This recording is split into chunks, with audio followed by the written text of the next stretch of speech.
Saya sendiri, saya sebut, saya tak setuju, saya bantah kalau ianya membebankan. Tapi kalau dia naik dan tuan premis tu mampu membayar, bayarlah. Kenapa dengan cukai ni Majlis Bandaraya akan dapat pendapatan untuk diagih semula kepada rakyat.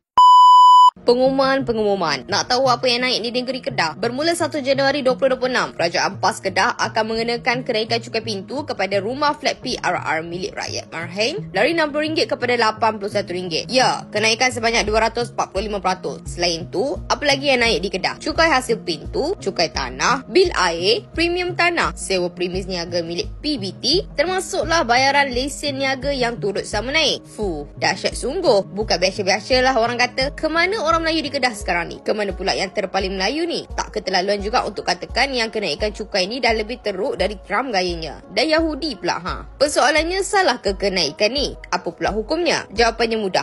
Jika kenaikan ni berlaku di negeri PAS, maka hukumnya halal dan kenaikan ni adalah menepati ajaran Islam. Jika berlaku di negeri orang lain, maka kenaikan tu adalah haram, berdosa besar, menzalimi rakyat. Well, seperti biasa, hukum berubah alam yang dipraktikkan oleh puak PAS selama ni nampak gayanya akan terguna pakai lagi lah kali ni. Asal Kedah tanpa DAP. Kami reda sebab MB kami sempoi. Moto kami, asalkan Melayu. Saya berharap Kedah akan menjadi tempat orang miskin berteduh dan orang kaya berbakti, kata MB Kedah. Mungkin apa yang MB maksudkan tu ialah orang kaya berteduh dan orang miskin yang berbakti. Terbaiklah MB. Bagaimanapun, Ketua Pemuda PAS merangkap MP Alustar, Afnan Hamimi Taib Azamuddin, ada mengeluarkan kenyataan yang mana dia kononnya turut tidak bersetuju dengan kenaikan tersebut. Malah dia mengajak orang ramai yang tak bersetuju tu untuk sama-sama buat bantahan juga kononnya. Tapi gayanya kali ni nyata berbeza dengan sebelum-sebelum ni.